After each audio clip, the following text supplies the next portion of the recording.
কিচেনে আর একটা নতুন ভিডিও নিয়ে চলে এসেছি। আজকে আপনাদের সঙ্গে শেয়ার করব আলু চিংড়ির চচ্চড়ি। কড়াই বসিয়ে দিয়েছি, কড়াইতে দিয়ে দিচ্ছি সর্ষের তেল। তেল আমার গরম হয়ে গেছে, তো ফোড়ন দিয়ে দিচ্ছি জিরে আর তেজপাতা। তার সঙ্গে দিয়ে দিচ্ছি পেঁয়াজ কুচি। পেঁয়াজ কুচি দিয়ে আমরা ভালো করে ভেজে নেবো। পেঁয়াজটা আমরা ফ্রাই করে নিয়েছি, এবার আমরা চিংড়ি মাছ দিয়েও ফ্রাই করে নেবো। এর মধ্যে লবণ আর হলুদের গুঁড়ো আমরা অ্যাড করে দেবো।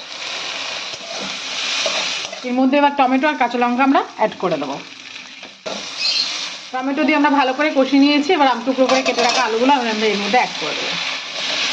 আমরা আদা বাটা আর পরিমাণ মতো লবণ অ্যাড করে দেবো। ভালো করে কষিয়ে নিয়েছি, এবার এর মধ্যে আমরা পরিমাণ মতন জল অ্যাড করে দেবো। আলু সেদ্ধ হওয়া অবধি আমরা ভালো করে ফুটিয়ে নেবো। আমাদের আলু চিংড়ি চচ্চড়ি হয়ে এসেছে, এবার আমরা উপর দিয়ে ধনেপাতা দিয়ে নামিয়ে ফেলবো। সম্পূর্ণ ভিডিওটা দেখার জন্য সকলকে জানাই ধন্যবাদ। সবাই ভালো থাকবেন, সুস্থ থাকবেন। দেখা হবে নেক্সট ভিডিওতে।